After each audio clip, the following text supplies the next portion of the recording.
sama lain. Seperti saat ini kita sibuk melawan sesama karena perbedaan pilihan politik.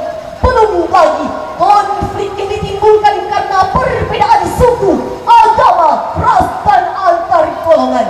Rasa persatuan dan kesatuan amat sangat dibutuhkan di zaman demokrasi dan reformasi ini. Keadaan umat Islam, sadar atau tidak sadar, setuju atau tidak setuju, kita sedang menjadi domba dan diuji kemampanannya.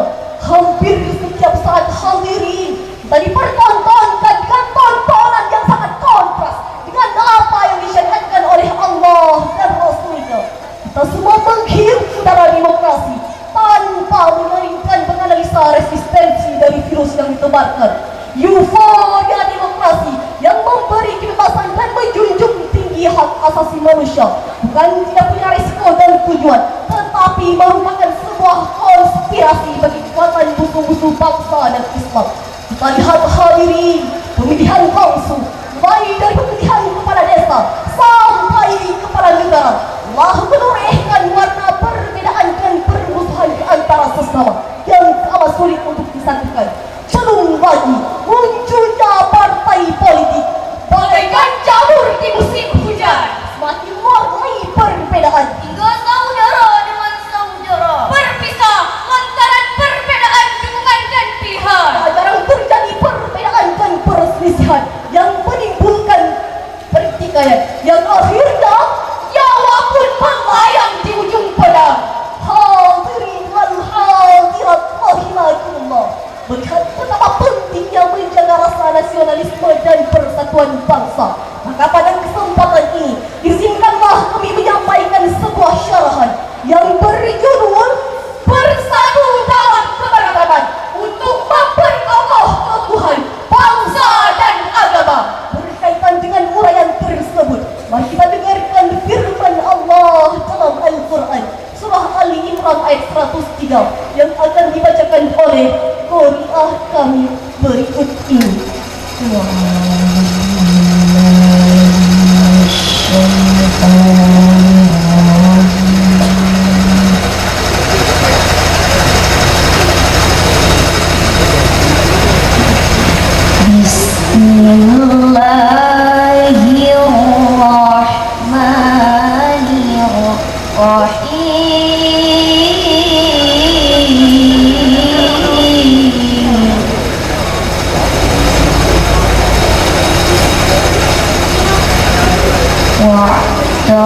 واعتصموا بحبل الله جميعا ولا تفرقوا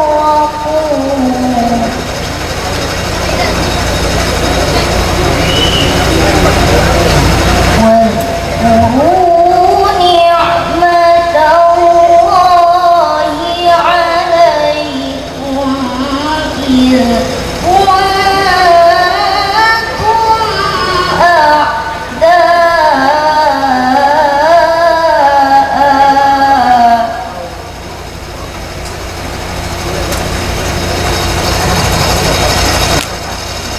فألف بين قلوبكم فأصبحتم بنعمته إخوانا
tujuannya adalah bagikan satu bangunan yang saling menguatkan antara satu sama lainnya.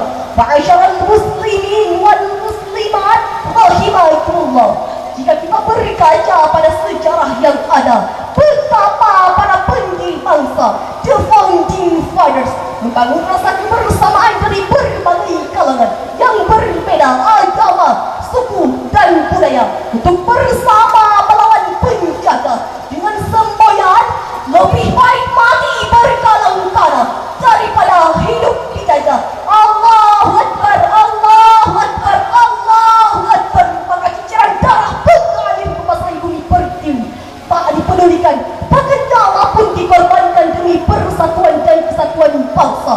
Hanya berkekang bambu runcing siap berhadapan dengan moncong serangan mesin. Itu hanya dibakar semangat persatuan untuk merebut kemerdekaan. Namun pada akhir-akhir ini hadirin, bangsa Indonesia tercinta seakan tercabik-cabik oleh pemahaman demokrasi yang kebablasan. Persoalan sepele dapat membias menjadi pertikaian horizontal yang melibatkan perkampungan dan wilayah yang lebih luas. Perkelahian antar pelajar yang menjadi tontonan yang sangat memalukan sekaligus memilukan. Bukan mustahil hadirin akan menjadi akar yang menjalar yang memporak-porandakan rasa persatuan dan kesatuan bangsa ini. Betul tidak hadirin? Padahal Allah Subhanahu wa taala telah menegaskan sebagaimana firman-Nya dalam Al-Qur'an surah Al-Hujurat ayat 13 yang akan dibacakan oleh qari'ah kami berikut ini.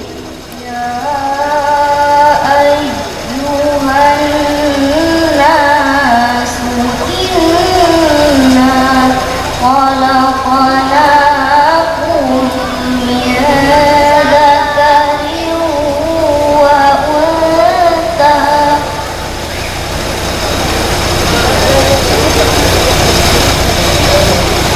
wa ja'alnakum syu'uban wa qabaila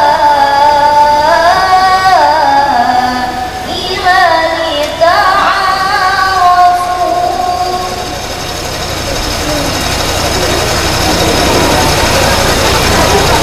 Inna akramakum 'indallahi atqakum.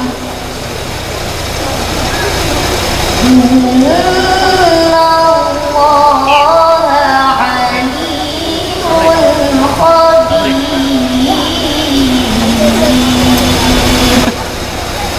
Shadaqallahul 'azim. Hai manusia, sesungguhnya kami telah menciptakan kamu dari seorang laki-laki dan seorang perempuan dan menjadikan kamu berbangsa-bangsa dan bersuku-suku supaya kamu saling kenal mengenal. Sesungguhnya orang yang paling mulia di antara kamu di sisi Allah ialah orang yang paling takwa di antara kamu. Sesungguhnya Allah Maha mengetahui lagi Maha mengenal. Maha benar Allah dengan segala firman-firman-Nya. Hadirin wal hadirat rahimakumullah. Marilah kita jadikan keberagaman Indonesia sebagai anugerah kekayaan dan keindahan yang sangat berharga dengan terus menggerakkan persatuan dan kesatuan bangsa yang dikemas dan dirangkai dalam semboyan Bhinneka Tunggal Ika, sehingga dengan izin Allah Subhanahu wa taala kita akan mampu mencapai kejayaan bangsa Indonesia yang seutuhnya. Hanya ini yang dapat kami sampaikan. Mohon diperbanyak maaf atas segala kekurangan dan kekhilafan. Terima kasih atas segala perhatian. Akhirul kalam, ihdinas siratal mustaqim. Wassalamu alaikum warahmatullahi